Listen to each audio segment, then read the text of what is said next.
Autre point de l'actualité, les universités africaines de la communication de Ouagadougou ont débuté ce 16 novembre. L'événement réunit les professionnels de la communication, des chercheurs, des universitaires et des étudiants en communication. Les UACO cette année mettent au centre de la réflexion les médias sociaux et la formation des opinions en Afrique. Plusieurs activités sont au programme des UACO qui sont à leur 10e édition après le rendez-vous manqué de 2015. Konsun Koulibaly et Maïmouna Traouri. La 10e édition des universités africaines de la communication de Ouagadougou se tient dans un contexte international marqué par un développement fulgurant des réseaux sociaux avec les avantages et les inconvénients. Le thème « Réseaux sociaux et formation des opinions en Afrique » vient donc à propos. Ces professionnels des médias, universitaires, chercheurs et étudiants se sont donné rendez-vous à Ouagadougou pour échanger autour des nouveaux défis qui se présentent au secteur de l'information et de la communication.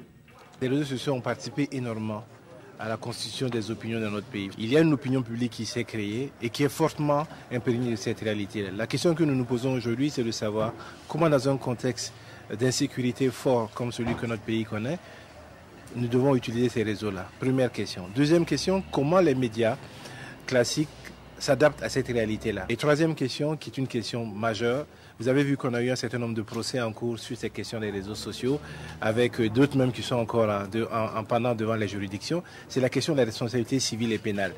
Des questions qui nous interpellent d'autant plus qu'il y a seulement quelques années, l'entreprise de formation des opinions était encore la chasse gardée des médias traditionnels.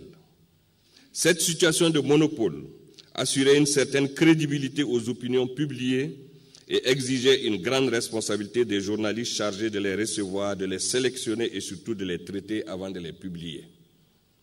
Mais aujourd'hui, l'exercice de la liberté d'expression et de presse s'est vu élargir ses frontières par l'arrivée de nouveaux médias avec de grands espoirs pour la libération de la parole citoyenne, mais aussi de gros risques de manipulation et de violation de toutes sortes.